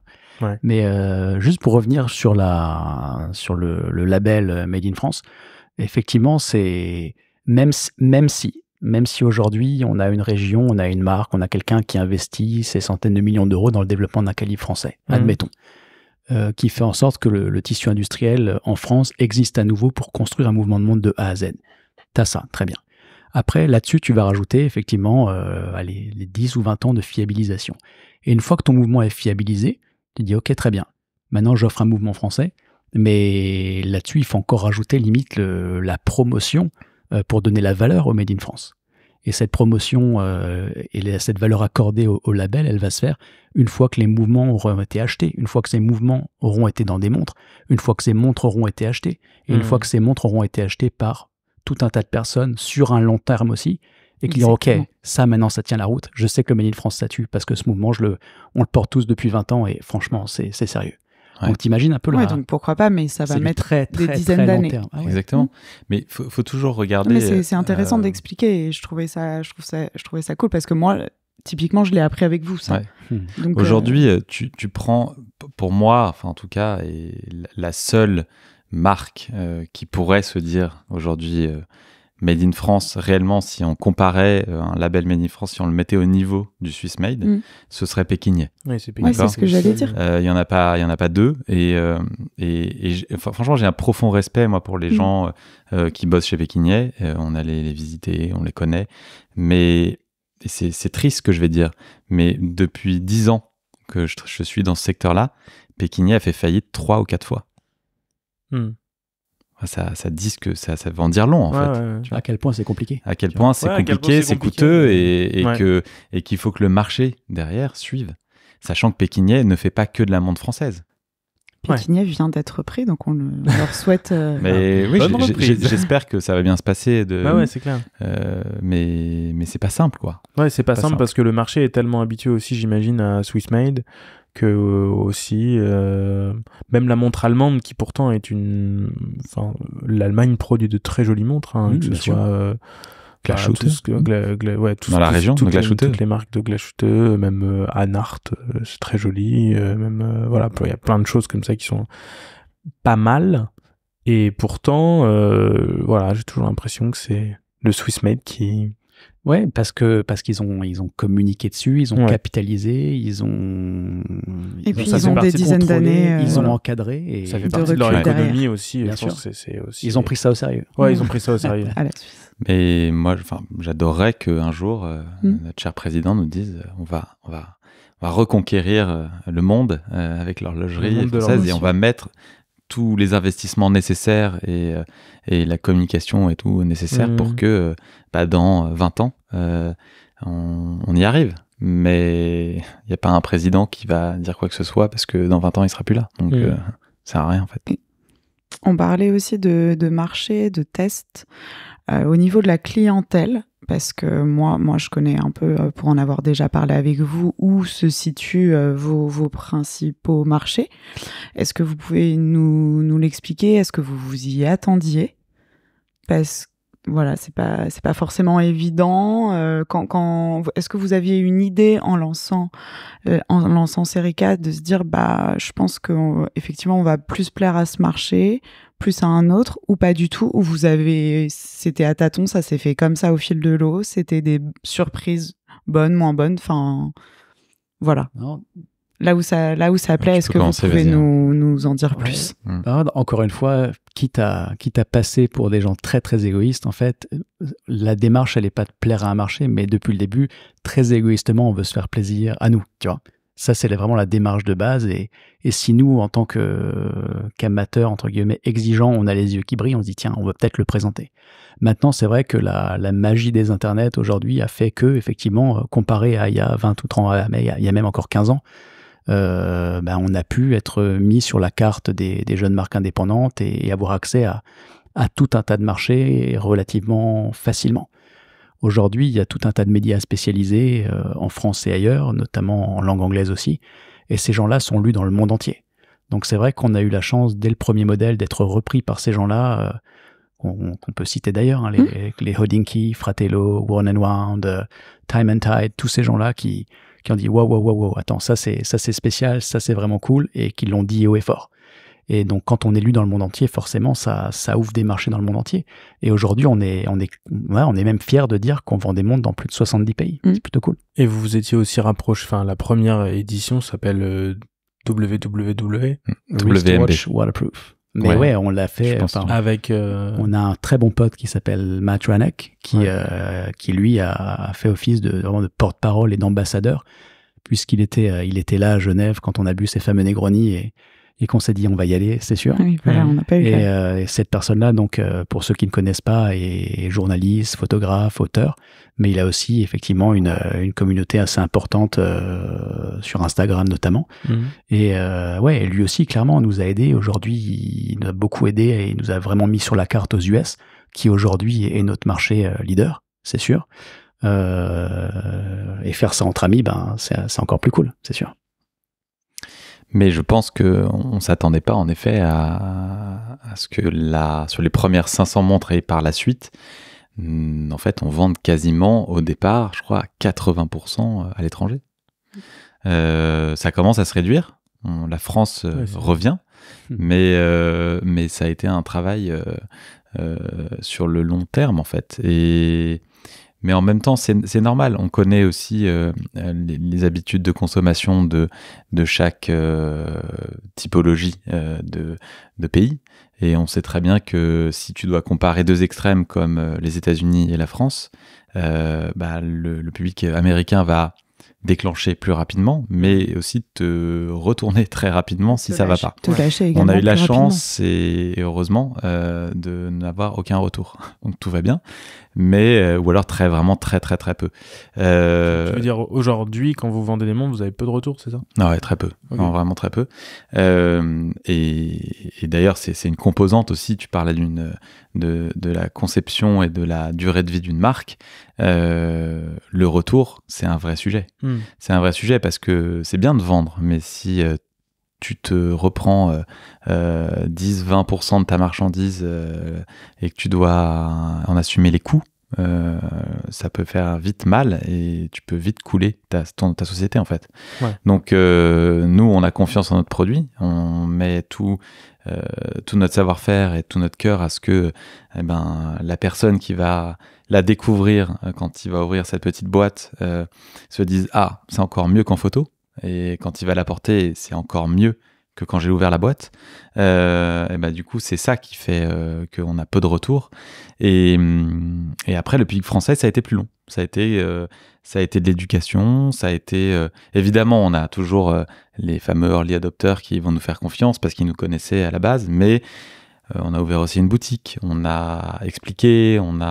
On a commencé à communiquer et là aujourd'hui on sent vraiment un vrai engouement de la France en fait. Du coup le français est plus difficile à convaincre. Mais je pense qu'il est plus avisé, plus long, il est plus prudent aussi. Plus prudent, ouais. Il est peut-être plus submergé. Ouais, il a le français, je pense.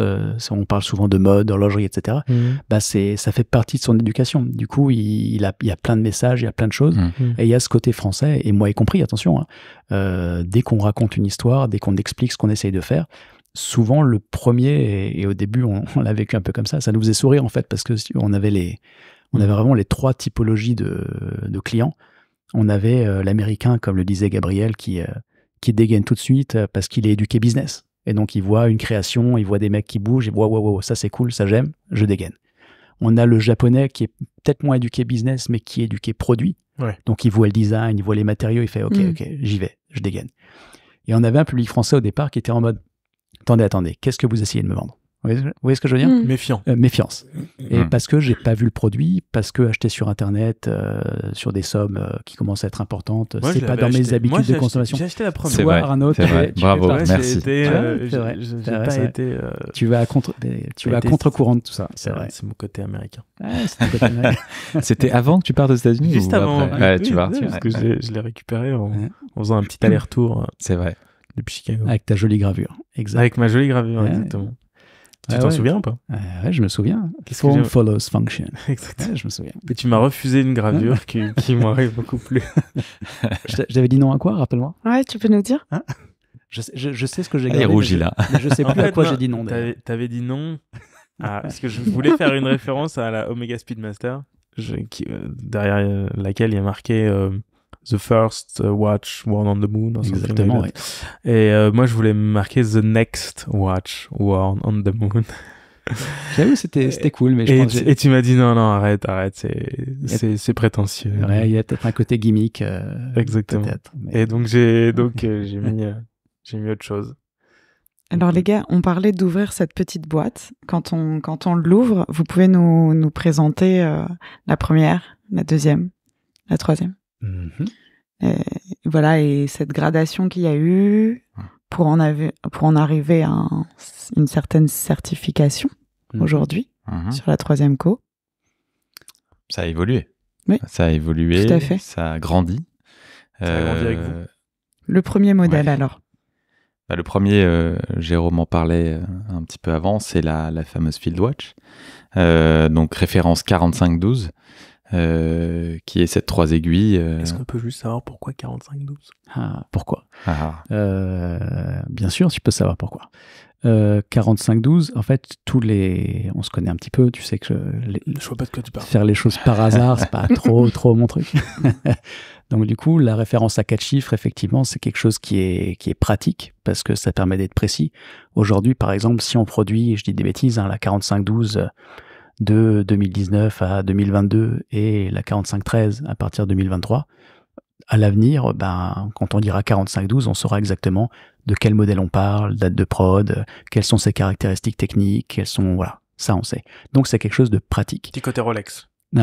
Rolex, non, mais côté horlogerie, tout le monde. Côté horlogerie, ouais. Mais Rolex, c'est vrai, a eu quand même tendance à avoir des chiffres assez limités, quoi, assez restreints. Bon, aujourd'hui, c'est beaucoup, même. Beaucoup, tu trouves? Moi, j'ai toujours l'impression que chez les autres, c'est souvent plus compliqué. Si tu vas chez Seiko, c'est un peu plus compliqué. Ouais, grand Seiko, même si on les adore. On vous aime, hein, mais tu vois, dans l'horlogerie suisse, la référence à 4 chiffres, c'est quelque chose d'extrêmement commun. Rolex, Patek, AP, tous, finalement, c'est quelque chose de pratique. Oui, c'est vrai, Breguet. Tous. Et non, mais du coup, le numéro est pas choisi au hasard. Le numéro est choisi parce qu'en fait, au départ, évidemment, même si on s'exprime sur le terrain en essayant de créer une montre qui a vraiment sa personnalité, on utilise des codes horlogers qu'on n'a pas créés, bien évidemment. Et donc, le choix de ces références-là était une façon, si tu veux, pour nous de rendre hommage à ces gens-là qui ont dessiné ces montres avant nous, qui ont créé ces cahiers des charges, ces codes esthétiques, etc. Et tout simplement, la Field Watch est basée sur un cahier des charges qu'on appelle le cahier des charges Mark X, qui a été créé par le ministère de la Défense britannique. Et ce cahier des charges, du coup, a donné lieu à un appel d'offres et à 12 manufactures suisses qui ont répondu présent et qui ont fabriqué des montres très différentes, mais similaires, c'est-à-dire en se basant sur le même cahier des charges. Ok ? Et ces premières montres ont été livrées au ministère de la Défense britannique en décembre 1945. 45-12. Voilà. Tu sais tout. Voilà. Merci mon capitaine. Mon commandant. Mais si tu veux, je te donne tout de suite les deux suivants parce que tu vas me demander. C'était sur la première que vous avez Évidemment. que le bracelet a été très important. Le bracelet Bon Clip. Alors le bracelet Bon Clip, il est venu dans un second temps. On le voulait sur la toute première, mais il n'était pas prêt. Donc on a pris une autre option plutôt que de le faire moyen. Et par contre sur la deuxième il était prêt. Voilà. Et là la montre était complète, clairement. Et pour les autres références, puisque tu vas me demander, je le sens. Je suis pas sûr. Maintenant que tu dis que je vais te demander, je vais peut-être pas le faire. J'hésite. Donc 5303 finalement, qui est la référence de notre montre de plongée, suit exactement la même logique, puisque la première montre de plongée finalement moderne qu'on connaît avec cette lunette tournante unidirectionnelle, ces larges index luminescents, aiguilles luminescentes, etc., ont été présentés par deux marques qui sont Rolex et Zodiac à Baselworld d'ailleurs en mars 1953. Donc 5303, référence de la montre de plongée. Et la petite dernière... Un petit problème avec les dates là, non, quand même. Pourquoi ? T'es un fétiche de la date, que j'ai l'impression. Même pas, tu vois. Même pas, parce que, attention, GMT. Non, GMT, du coup, on déploie un peu nos ailes, on se dit qu'on va écrire notre histoire tout seul et qu'on va essayer de faire des références aux autres. La montre GMT moderne qu'on connaît, elle a été lancée par Rolex en 54, mais tu remarques que dans 8315, il n'y a pas de 54. Du coup, l'idée, elle a été de se dire, ok, on va essayer de faire une référence à nous, à notre histoire. Et la montre GMT, c'est la montre du voyage, clairement, puisque tu vas afficher un second fuseau horaire sur 24 heures. Et l'idée ici, qu'est-ce qui va incarner davantage le voyage que la route de la soie, finalement ? Route de la soie, c'est notre nom, c'est un petit peu nous. Et ces routes de la soie, elles ont été en activité pendant 83 ans et 15 siècles. 83-15, voilà. Encore une date un peu twistée, mais voilà, on y est. Je suis vraiment désolé pour ceux qui écoutent ce podcast. Ne vous inquiétez pas, il va très bien.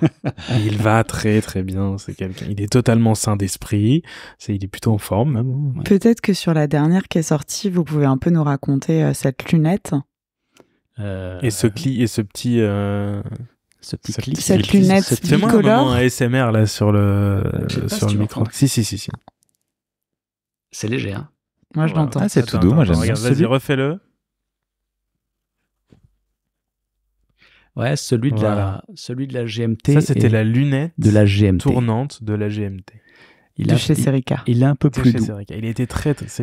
J'ai insisté là-dessus parce que... Enfin, j'ai insisté là-dessus. Je voulais qu'on fasse ce petit moment ASMR parce que c'est quelque chose que...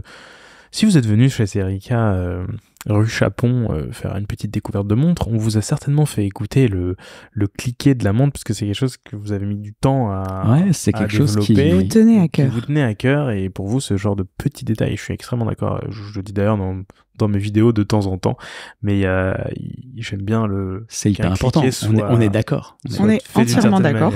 C'est hyper important. Et donc, parlez-nous de cette petite action. Mais pas que du clic, de toute la de tout. Céramique. C'est vrai que les détails, alors déjà, c'est important dans plein de choses, dans tout, mais dans une montre qui a un équilibre aussi fragile sur une échelle aussi réduite et qui va être utilisée, qui a une fonction. C'est pas juste une œuvre d'art.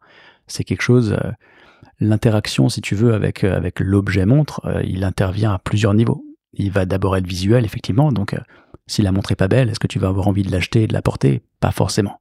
Donc, il faut que visuellement, déjà, il se passe un truc et tu dis, waouh, ça, c'est un vrai truc. Mais cette interaction, elle va pas être que visuelle, elle va être physique, elle va être charnelle. La montre, tu vas la prendre en main, tu vas la mettre sur ton poignet. Si c'est pas confortable, si ça te fait mal, si c'est lourd, si c'est pas ajusté, ça marche pas. Il faut penser à tout ça. Et ensuite, cette interaction, cette montre, tu vas l'utiliser. Tu vas être obligé de dévisser cette couronne, de mettre la montre à l'heure, de tourner cette lunette. Si la couronne est trop petite et que le matin, tu t'es coupé les ongles et que tu n'arrives pas à mettre ta montre à l'heure, l'expérience, elle est moins bien. Si tu tournes ta lunette et que ça fait le bruit, j'en sais rien, d'une canette de thon ou d'un objet à 10 balles, franchement, c'est pas le kiff. Canette de thon. T'as déjà entendu le mot d'une canette de thon? C'est l'enfant d'une canette de coca, d'une boîte de thon. Ouais, parce que je me disais, mais de quoi? De thon. D'un criquet peut-être, ou un truc comme ça. Donc canette de thon, c'est quoi canette de thon? C'est mon côté américain, c'est can of tuna. Jérôme a tendance à... C'est une boîte de conserve, les amis. Pour ceux qui nous écoutent, on parle de boîte de conserve. De thon. Une boîte de conserve, exactement. Non, tu vois, si le bruit vraiment fait le bruit de... Mais alors... non, je ne verrai plus jamais de la même manière, soit ma canette de coca, soit ma canette de thon, quoi. Mais donc, comment vous... Enfin, ça doit être un peu... Alors, c'est peut-être un peu déceptif de temps en temps et surtout, à mon avis, très compliqué à gérer avec les fournisseurs quand tu fais revenir la montre ou le proto en disant écoute, je pense que ton cliquet, il est un ton au-dessus de ce que je voulais. Non, tu vois ce que je veux dire? J'ai vécu ce que tu veux dire. Non, mais... C'est pour ça qu'effectivement, faire évoluer la relation avec les partenaires, c'est de plus en plus confortable. Parce qu'au début, effectivement, quand c'est la première fois et que tu lui dis, au fabricant de boîte, ok, l'action de la lunette, tu vois un film de cambriolage des années 50, un coffre-fort suisse, le bruit que ça fait. Bah, je veux la même action de précision et ce ton, je veux quelque chose d'un peu gras, mais de ferme. Tu lui expliques ça, le mec te prend pour un fou, il te dit...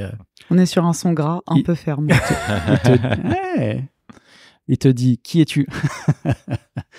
Et une fois qu'il... Je veux un son gras un peu ferme. Non, mais tu peux pas... Enfin, je comprends que la personne qui est dans son usine, parce que bon, faut aussi comprendre que ces objets, ils sont fabriqués dans des usines, tu vois, dans des zones un petit peu qui sont pas aussi glamour que la rue Chapon à Paris, tu vois. Donc, parce qu'on c'est glamour, ça. Ouais. Ah, c'est glamour. C'est glamour. Mais donc la personne qui reçoit cette missive, je comprends qu'elle le prenne d'une manière un petit peu spéciale, je dirais. La demande peut être un peu saugrenue, quoi. Ouais, après, faut comprendre que quand tu travailles sur le développement... Tu t'amènes quelqu'un dans ton délire, quoi. Tu vois, il faut que tu amènes ton prestataire dans ton délire. Mais c'est essentiel. Ouais. Aujourd'hui, une montre... Il faut qu'il reçoive ce jusqu'au boutisme. Mais sans ça, tu fais rien de bien, en fait, aujourd'hui. C'est-à-dire que nous, on a beau être les chefs d'orchestre, avoir cette vision, cette envie, etc., ces dessins. Aujourd'hui, c'est pas nous qui allons polir les boîtes, c'est pas nous qui allons couler la céramique, c'est pas nous qui allons trouver les solutions techniques pour cette lunette. Et c'est des choses qui sont extrêmement complexes. Et si aujourd'hui, on n'a pas des partenaires qui sont tout aussi engagés que nous dans la réussite de cette entreprise et dans le fait de faire en sorte qu'une montre Serica, ça ressemble à ça, ça fait ce bruit-là, ça a ces finitions-là, ça n'arrivera jamais. Il n'y a pas un moment où la faisabilité, justement, rentre en conflit avec ton imaginaire ou ton envie Si, c'est pour ça que des fois, ça prend 2 ou 3 ans. Ouais, mais justement, tu lâches. Ça est arrivé des moments où tu lâches. Non, mais vraiment, je vous connais, donc vraiment. je connais la réponse, mais vraiment, tu vois, tout est possible finalement alors. Tout est possible, même si ça prend du temps. Si t'es patient. Faut être réaliste quand même. Faut être réaliste, mais je demande pas des choses irréalistes. Tu vois, par exemple, on parlait de cette lunette céramique monobloc Biton de la GMT. Alors, comment le blanc, tu vois, pour la couleur entre le blanc et le noir, comment le blanc passe pas, comment ça s'arrête net, la cassure et la couleur? C'est très complexe, puisque tu vois, même Rolex qui fait des montres depuis 100 ans, quand ils ont fait leurs lunettes Cérachrome, donc monobloc Biton, en céramique, tout le monde a fait waouh, et ça coûtait très cher, et ils ont pris beaucoup de temps pour le développer. Il faut comprendre que quand tu fais de la céramique, alors déjà faire de la céramique, il y a beaucoup de gens pas beaucoup de gens, il y a pas mal de gens qui font ce qu'on appelle des cuissons, qui ont des fours, etc. Mais il y a très peu de gens déjà qui développent les teintes. Donc ils font la poudre de céramique et qui ajustent les teintes. C'est pas une peinture, hein, c'est pas des émaux, on passe au four et salut. C'est beaucoup plus complexe que ça. Des gens qui font les teintes de céramique, il y en a peut-être, 4 ou 5 au monde. Et ces gens-là bossent déjà pour Samsung, pour Apple, pour l'horlogerie, pour Omega. Donc quand tu vas les voir en tant que Serica, tu leur dis, écoutez les gars, j'ai une petite idée, là ce serait un bleu, pas bleu, mais un peu gris, pas trop vert, mais attention, juste in between, ils te disent, ouais, t'es qui? C'est normal. Et c'est extrêmement complexe. Tu vas faire avec eux, il y en a 75 devant toi, quoi. Mais alors comment t'as pitché? Comment tu réussis à les convaincre? En étant patient. Ça a pris 1 an et demi. Les gars, venez, on essaye. Celui-là, il est un peu trop bleu. Je voudrais quelque chose de plus gris, mais c'est pas grave, je suis pas pressé. Et au bout d'un moment, on y arrive. Il t'écoute quand même. Ouais. C'est un win-win. Non, mais c'est bien. Hein. Ouais, alors il t'écoute, au début ça prend du temps, et plus il voit le résultat, et c'est toujours pareil. Mais je pense que c'est challengeant aussi pour eux, en fait. Aussi, mais c'est bien sûr. Exactement. Ouais. Enfin, à tel point que... Je pense que toi, tu as envie de quelque chose, et tu rentres dans une relation de confiance, et tu rentres dans un challenge qui est mutuel, exactement. et qui te porte ensemble, en fait. Après, globalement, si la personne, elle accepte pas d'être challengée, et si elle prend pas plaisir à être challengée, je pense qu'il y a plus trop de raisons de travailler avec elle. Exactement. Ça aussi, mais faut se rendre compte aussi que même des gens en Suisse avec qui tu bosses, que ce soit des fabricants de boîtes, quadriniers, etc., il y a beaucoup de ces entreprises qui sont parfois des petites entreprises d'artisanales, alors qui existent depuis longtemps. Qui ont du boulot, quoi. Qui ont du boulot, qui n'ont pas besoin de toi, mais aussi malheureusement, qui par moment perdent peut-être un peu la fierté de leur boulot parce qu'on leur demande toujours la même chose. Et finalement, à sortir des clones de sub toute l'année, est-ce que ça t'excite vraiment quand t'as pas Rolex en tant que client, tu vois, par exemple. Et donc, quand t'as un petit gars un peu bizarre qui dit j'ai des idées, je vais faire des trucs cool, attention, c'est pas facile, mais ça va être marrant, au bout d'un moment, il y a des mecs qui se prennent au jeu, et c'est avec ces gens-là qu'on avance. Et donc, comment en audio, là, tu me décrirais ta lunette? Alors pour ceux qui prenez peut-être une photo sur internet. Non, décrire.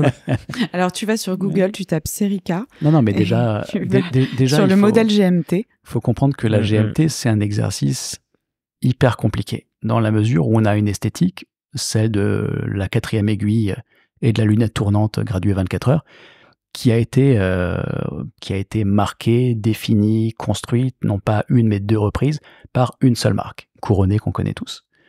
Donc tout le monde a en tête, si on dit GMT, tout le monde voit une Rolex. Une lunette Pepsi, une aiguille rouge, flèche, d'accord? Ou une aiguille orange et une lunette acier. Bam, t'as la base, maintenant tu te sors de ça. Ben voilà. Et en fait, quand on dit ça, globalement, tu sors une antithèse, quoi. Tu vois, pas une antithèse, mais t'essayes de faire les choses. Tu veux tout ça à contre-pied parce que sinon, t'es une copie de Rolex. Tu seras jamais Serica, en fait. Tout en étant visuellement homogène et acceptable pour l'œil humain. Tout en étant GMT. Sexy, tout en étant GMT, tout en répondant à ton cahier des charges, tout en proposant quelque chose de nouveau, mais pas quelque chose en rupture, mais pas quelque chose de disruptif non plus. Tu vois. Aujourd'hui, super, j'ai fait, c'est toujours un exemple à la con que je prends souvent, qui est de faire très bien, je veux faire une montre différente. Dessine un triangle vert de 58 mm. C'est très facile. C'est très facile. Par contre, est-ce que c'est beau, est-ce que tu as envie de la porter? Pas forcément. Et la GMT, c'est très complexe parce que le cahier des charges GMT impose quand même beaucoup de choses. Il faut une deuxième lecture de l'heure, donc non pas sur 12 mais 24 heures. Il faut un indicateur jour-nuit. Et il faut que tout ça se soit présenté d'une manière qui ait sa propre personnalité et qui soit aussi intuitif que la référence des références. Tu vois. Donc si c'est quelque chose qui est moins facilement lisible, qui est plus compliqué à utiliser, ça marche pas. C'est not good enough. Tu vois. Donc là, effectivement, on a pris à contre-pied beaucoup de codes Rolex, tout en conservant l'idée de cette 4e aiguille et de la lunette graduée tournante sur 24 heures. Mais vous remarquerez que cette lunette 24 heures, elle n'est pas graduée 24 heures, elle est graduée 2 fois 12 heures. Visuellement, ça change déjà pas mal de choses. En plus, ensuite, au niveau du code couleur... Antéméridium, postméridium. Et donc 12 hour, 12h AM, 12h PM, donc antéméridium, postméridium, avec un indicateur jour-nuit qui a une division asymétrique. Ça aussi, c'est très différent. C'est-à-dire que sur la majorité des montres GMT, la lunette va être coupée exactement en deux. Et donc, du coup, ce qui se passe, c'est que ça vient diviser les chiffres qui sont sur la lunette. Si on ne divise pas les chiffres de la lunette, on se rend compte de quelque chose de très simple. C'est beaucoup plus lisible, forcément. Donc, c'est plus lisible. Quand tu fais ça, si tu veux, tu as le choix finalement entre exprimer un segment jour plus long ou noir plus long. L'idée de départ, en fait, toutes ces petites libertés, si tu veux, en termes de design, en termes de création, tu vas pouvoir les retrouver en réfléchissant un peu plus en amont, en fait. Car quel est le besoin de la montre GMT? J'ai l'impression qu'il y a beaucoup de gens, de marques, je sais pas, qui, quand ils veulent s'exprimer sur le terrain de la GMT, qui vont dire, OK, GMT, je sais ce que c'est Pepsi aiguille rouge. Et là, tu te retrouves du Pepsi aiguille rouge, mais c'est pas GMT, ça. Ça, c'est GMT Rolex. Et extrêmement marqué, extrêmement identitaire. Donc, piège, effectivement. Non, GMT veut dire deuxième aiguille, deuxième fuseau horaire sur 24 heures. La lunette, qui est ici noire et blanche, elle a pour but d'indiquer une zone nuit, une zone jour. Donc une transition entre le jour et la nuit. La transition entre le jour et la nuit, c'est pas un interrupteur à 6h du mat et à 6h le soir. C'est quelque chose de progressif, quelque chose de graduel, et surtout quelque chose qui va jamais s'opérer de la même manière ou à la même heure 2 jours de suite, et qui est extrêmement relatif finalement en fonction du jour de l'année déjà, et encore davantage, si tu veux, de l'endroit dans le monde auquel tu le trouves. Demande à des Islandais si c'est 12 heures de jour et 12 heures de nuit. Ils vont te dire non, tu vois, pareil. Donc t'as ça aussi. Vous êtes fort sur le marché islandais? On est pas mal du tout. Ils préfèrent le segment jour que le segment nuit, mais... Et pourquoi la couronne à gauche? Alors ça, c'est sur ma montre. Chez nous, effectivement, tu peux choisir sur à gauche, tous nos modèles d'avoir la couronne de remontoir à droite ou à gauche. La volonté derrière ça, elle est très simple. Elle est simplement de se dire que... Tu vois, pas marginaliser les gauchers. Non, même pas en fait. C'est de se dire que on appelle souvent ça exactement donc montre de droitier. On dit souvent montre de gaucher pour une montre qui a une couronne à gauche. Mais finalement... Alors que moi, j'adore, comme toi, porter les couronnes à gauche. Je trouve ça très confortable. Au poignet gauche. Au poignet gauche. Ouais. Effectivement. Puisqu'en fait, peu importe... C'est moins facile à régler, mais c'est plus confortable. Ben, même pas, en fait. Regarde, en fait, le fait de porter sa montre à droite ou à gauche n'a rien à voir avec le fait d'être droitier ou gaucher. Tu vois, tu peux être... Moi, je suis gaucher, je porte ma montre à gauche. Il y a des droitiers qui portent à gauche, droitiers qui portent à droite. Ouais, après, on a tendance à porter du côté de la main qui n'est pas la main directrice, quoi, parce que c'est la main que tu utilises le moins. Ouais, mais il n'y a pas de règle. Tu vois ce que je veux dire ? Non, il n'y a pas de règle, mais c'est vrai que c'est moins... Voilà. Pour moins brusquer la montre. Ouais, il y a plein de choix possibles, effectivement. Mais l'idée ici est de se dire, peu importe finalement qu'on soit droitier ou gaucher, peu importe qu'on porte sa montre à droite ou à gauche, on peut avoir le choix de porter la montre avec ce que je vais appeler la couronne du bon côté. Et le bon côté pour la couronne, pour moi, c'est côté bras et non côté poignet, tu vois. Tu auras quelque chose de beaucoup plus ergonomique, effectivement, avec cette couronne qui va pas venir t'embêter dans le dos de la main. Et surtout, tu vas venir protéger cette couronne d'éventuels chocs, coups, etc. Parce qu'il faut savoir que la couronne d'une montre restera toujours le point de fragilité d'une pièce, puisque c'est le seul composant de l'habillage, finalement, qui va être en contact direct avec le mouvement de montre via la tige de remontoir. Du coup, si choc il y a sur la couronne, vibration transmise au mouvement, tout ça, dégâts beaucoup plus faciles que si on bump sur la bande de carrure. Et en même temps, c'est cool, c'est différent et ça me plaît. Mais ça, c'est la bonne nouvelle, c'est que peu importe droite ou gauche, chez Serica en tout cas, les montres sont assez contenues et proportionnées pour que la couronne ne soit pas une gêne. Sauf si on porte sa montre extrêmement serrée, proche de la cassure, mais c'est peu de gens quand même, je pense. Ok. Pour la petite explication. Merci. Pour revenir un peu à la création d'une marque, vous avez, j'imagine, tous les jours, ça c'est le côté entrepreneurial, des joies, des succès, des échecs. Enfin, ça c'est l'aventure, la grande aventure de se lancer dans des projets. Si vous deviez tous les deux dire un plus, un moins, un succès, un échec? Des petites anecdotes un peu auxquelles, ou alors des choses auxquelles vous vous attendiez pas du tout. J'aime bien cette question. C'est une question récurrente? Non, pas du tout, mais j'aime bien cette question. Non, mais oui, elle est bien. des choses qui vous ont surpris. Je pense que... en plus Il faut dire et en moins, en fait. Dans parce leur sup, que nous ne donnons pas les questions. Non, là, on ne les prépare déjà pas, en fait. Voilà. Donc, on aime bien laisser libre cours à la discussion. au moins, si vous trouvez qu'il y a quelques... Et c'est pour ça que la discussion n'est pas coupée. On laisse libre cours à la discussion se fait. J'aime les respirations, j'aime les moments aussi personnellement. Enfin, je pense que toi aussi. Hein. Non, t'aimes bien les moments où on suspend un petit peu le temps? J'adore. Elle adore. Allez, Gab, à toi. Suspendons le temps. Réponds à cette question, Gabriel, que vient de te poser Marine. Je pense que c'est même pas c'est très difficile de répondre à cette question, Marine. Mais c'est parce qu'il y a beaucoup, en fait, c'est un enchaînement de sentiments, à la fois de parfois grande frustration et très souvent et heureusement de grande joie.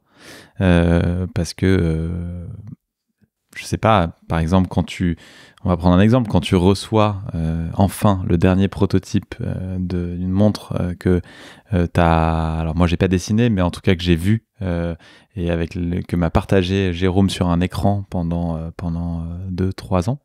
Tu la reçois enfin et tu te dis que tu peux la mettre au poignet. Là, c'est frisson. C'est grand frisson. Gros frisson. Gros frisson. T'as envie de la montrer à tout le monde, t'as envie de porter que ça et même pas tes vêtements. Enfin, t'es au taquet, quoi. Donc, il vient de nous dire qu'il se balade. On verra ça plus tard. C'est ce que fait Jérôme.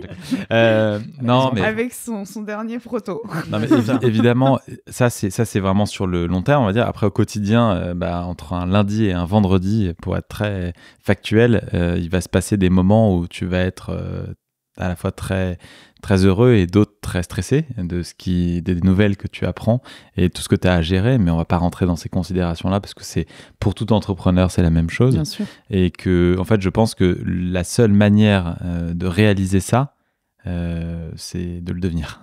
Tu peux pas, c'est très difficile à raconter en fait. Donc voilà, et c'est ça qui est génial en fait, c'est que déjà tes journées ne sont jamais les mêmes, tes semaines encore moins, et tes années tu t'en souviens pas parce que tu as fait tellement de choses que tu es incapable de dire ce que tu as fait le mois dernier. Tu vois. Et heureusement qu'on a un calendrier partagé parce que parfois tu te dis attends j'étais où la semaine dernière et en fait tu dînais à cet endroit et tu t'en souviens même plus. Et tu rencontres énormément de gens différents, d'horizons et hyper différents et très souvent très intéressants, et c'est aussi la magie de l'horlogerie, c'est que c'est un petit objet qui réunit une population qui est extrêmement variée, mais qui est très souvent extrêmement intéressante. Oui, enrichissante. Enrichissante, que ce soit nos partenaires, que ce soit nos clients, évidemment. Et en plus, ce qui est génial, c'est qu'aujourd'hui, on a un point de vente physique et qu'on rencontre une grande partie des gens qui achètent nos produits, en fait c'est super parce que tu as des discussions qui sont pas du tout celles qu'on peut imaginer voilà les spectacles d'une montre et tiens la carte bleue et achète. Non, c'est pas du tout ça. Ça c'est 1% de la discussion que tu vas avoir avec une personne qui va rentrer chez nous. Ça commence par un café et ça finit sur des discussions. Je confirme, l'expérience client est incroyable chez Serica. Merci. Non, mais tu as envie de rester chez eux. Je sais que c'est même un problème, je crois. Longtemps. Ouais. Je pense que, en fait, c'est trop, les gars. Ouais. Parce qu'on est trop bien chez vous. Non, mais on le perçoit, et tant mieux. C'est important. La musique qui Moi, passe je sais que tous les incroyable gens également. tous les followers et tout qui m'ont parlé de vous, à chaque fois, c'était trop bien. Jérôme. Non, mais c'est vrai, quand on a envie d'envoyer des gens chez vous. Vous vendez votre produit et vous êtes les ambassadeurs de votre produit. Et déjà, je pense que c'est même pas juste un produit. Et c'est pour ça que j'en viens à l'expérience qui... Non, mais c'est pour ça que quand tu dis on va parler un peu produit, mais aussi on parle d'autre chose, en fait. Ouais, et peut-être que, je sais pas d'ailleurs, c'est déjà arrivé que quelqu'un vienne avec un modèle en tête et parte pas avec celui-ci, mais avec un autre, j'imagine. Ouais, très souvent. aussi parce qu'une montre, ça s'essaye. Et encore une fois, parce que tu la sens, tu la touches. Il faut répéter ça. Une montre, ça s'essaye. Ouais. Et parfois, même si, on va dire, vrai, si tu compares... Non, mais t'as un vrai aspect, comme tu le disais, un aspect charnel, t'as besoin de la porter, t'as besoin de te dire, bah non. En fait, moi, je sais que la GMT, là, comme vous vous souvenez de ma tronche quand vous me l'avez présentée, je pense qu'elle vous a un peu désossé ma tronche. Non, mais on sait très bien qu'on s'en fout de la vie d'une seule personne, tu vois. Mais c'est vrai que moi, j'ai toujours... j'étais un peu... quand je l'ai vu, comme tu dis, en fait, c'est aussi sortir des codes. Donc, c'est aussi surprendre. Je pense qu'elle a... la tête que j'ai fait quand je l'ai vu pour la première fois et aussi le résultat de ce que vous avez cherché à faire. Tiens, c'est pas évident. Voilà, c'est pas évident. Et donc forcément, j'ai mis du temps à me raccrocher à des choses que je connaissais. Je t'ai donné des analogies un peu particulières. Voilà, mais pour le coup, j'ai appris à l'aimer. Ça grandit. C'est un œil aussi qu'on se fait sur un produit. Et comme tout, en fait. Combien, je pense qu'on a tous autour de cette table eu un produit ou toute autre chose qui, au premier abord ou pendant très longtemps, on n'a pas forcément aimé. Et on ne sait pas pourquoi, du jour au lendemain, tiens, en fait, on l'adore. Parce qu'en fait, on se fait à l'idée. Et après, aussi, vous avez commencé avec une montre qui était relativement neutre, sobre, qui avait des caractéristiques particulières, mais qui n'était pas spécialement originale. Enfin, on va pas se mentir. Hein. Ouais, c'est vrai que elle était bien faite, mais voilà. Quoi, la Field Watch, si tu veux, sur la 4512, la différenciation, elle est pas tant dans le langage design, elle va plus être dans l'exécution, effectivement. Ouais, dans le détail. C'est-à-dire, souvent, petit détail. Une Field Watch, souvent, c'est né à l'armée, ça a été commandé par l'armée. Donc, c'est des caractéristiques techniques qui sont vraiment... le cahier des charges, il est... lisibilité, étanchéité, robustesse, point. C'est ça. Donc, souvent aussi, c'est assez sommaire sur les matériaux, sur les finitions, etc. Avec la 4512, c'est là qu'on s'est différencié davantage que sur... Alors, effectivement, on a une Field Watch qui ressemble pas forcément à une autre, mais là où vraiment on va venir... essayer d'élever le débat, c'est justement en lui donnant ces matériaux, ces finitions. Donc ces finitions alternées, ces alternances de poly, brossé, satiné, etc. Et des matériaux qui, à la base, sont pas ceux de la Field Watch, tu vois, l'émail, le saphir, etc. Donc sur la Field Watch, tu as tout à fait raison. Après, sur la plongeuse, effectivement, l'exercice était différent, on partait plus d'une page blanche, tu vois. Il fallait déjà capitaliser sur le design de la 4512, parce que c'est très différent, si tu veux, de jouer au projet de montre et de construire une esthétique de marque. C'est deux choses très différentes. Ouais. C'est-à-dire que dans un cas, tu peux te dire, je vais faire un clone de Sub, un clone de Detto, un clone de, j'en sais rien, de Breguet sur les catégories de montres sur lesquelles je vais m'exprimer. Ou alors tu peux te dire, je veux une cohérence et un langage design qui soit transversal à toute ma collection et propre à moi, pour créer cette esthétique de marque. Et effectivement, c'est l'ambition qu'on a, donc c'est l'exercice sur lequel on s'est posé. D'ailleurs, en parlant d'ambition, c'est quoi votre rêve d'ambition? Enfin, votre idéal d'ambition, où vous voyez? Continuer à faire grandir Serica et continuer à... Parce que bon, dans ce que vous nous décrivez, vous avez quand même un projet qui est quand même bien réfléchi. Et c'est un euphémisme. Mais je pense qu'il y a quand même cette volonté de continuer à installer cet esprit Serica, à la fois à travers le produit et tout ce qui va découler en fait du nom Serica. On parlait de marque. Une marque, c'est certes le produit, encore une fois, on en a beaucoup parlé autour de cette table, mais c'est tout ce qui va à côté et tout ce qui va autour. C'est les images que tu vas faire, c'est tes choix éditoriaux, de la manière dont tu vas parler à la fois des produits de la marque.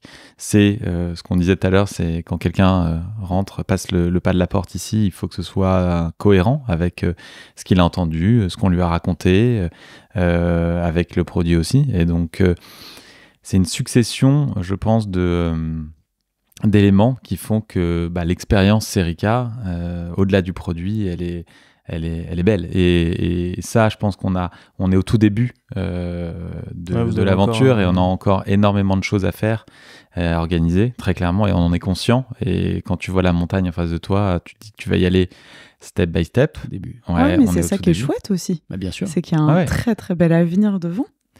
On espère, on fait tout pour en tout cas. En tout cas, il y a des projets, quoi. Ah, mais il y en a. Il y a une montagne de projets. Une montagne de projets, mais c'est gentil. Et non, on y croit beaucoup aussi. mais il faut y aller step by step, pas se crever à vouloir aller trop vite. Et encore une fois, garder. On espère qu'on pourra se recroiser dans plusieurs années. Et on pourra en fera reparler. L'épisode 48. Oula, je pense qu'on sera plutôt à l'épisode 272. Là. Oula, ça produit. Il est ambitieux, ouais, j'adore. J'adore. On le sait. On va produire. En tout cas, merci beaucoup les amis. Merci Jérôme, merci Gabriel. Avec grand plaisir. Merci Serica. Merci à vous. Et on vous invite vraiment à passer rue Chapon pour essayer les montres. Alors, pour ils sont prendre encore un café. rue Chapon, mais bon, je sais que ça va un petit peu... Peut-être bouger, mais suivez-nous et en tout vous cas, serez informés ça si sera ça bouge. rue Chapon. En tout cas, ça se passe sur le site serica-watches.com. Voilà, et puis sur les réseaux sociaux... Instagram, tout ça, on nous trouve facilement. Tout ça. Adresse email, numéro de téléphone. Watches.com. Tout ça, 20 rue Chapon.fr. Enfin, tu vois. Passez boire un café. 06, délicieux. Ouais. Merci à vous deux, merci Marine, merci pour l'accueil et merci pour ce partage d'expérience qui a été très enrichissant, je trouve. Marine, qu'en penses-tu ? Très enrichissant. T'es content ? On a bien fait de les inviter ? On a bien fait. On est content. On a bien fait de vous recevoir alors. Merci encore à tous d'avoir écouté Merci à tous les deux. Merci à tous d'avoir écouté ce podcast. Ciao. Et n'hésitez pas à vous abonner sur toutes les plateformes où vous écoutez en ce moment ce podcast, que ce soit sur Spotify, Deezer, sur SoundCloud, iTunes, etc. N'hésitez pas aussi à noter le podcast si vous l'avez aimé. J'espère que vous l'avez aimé. Et on se retrouve très prochainement pour le prochain épisode de L'Heure Sup. À très vite. Ciao.